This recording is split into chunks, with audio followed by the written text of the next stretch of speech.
আসসালামু আলাইকুম guys, welcome to my YouTube channel.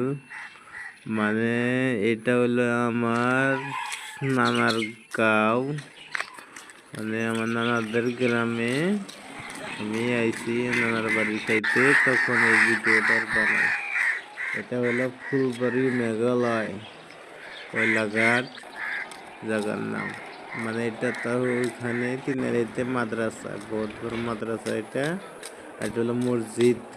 এই মসজিদটা মানে ছেলেপেলে আইছে মতলব পড়তে, দেখতে পারবেন। তার সঙ্গে মানে এইখানকার ছেলেদের মেয়েদের লাগে আমার ছেলে আইছি, যে এটা হইলো আমার ছেলে। সামনের কারটায় আর কি যে দেখছি যে এটাই আমার ছেলে। আর এই যে বহুত বাচ্চা এইগুলো আইছে, এইগুলো এই গ্রামের বাচ্চা। ভিডিওটা ভালো লাগলে প্লিজ একটা সাবস্ক্রাইব, একটা ফলো, একটা লাইক করে দেবেন প্লিজ প্লিজ।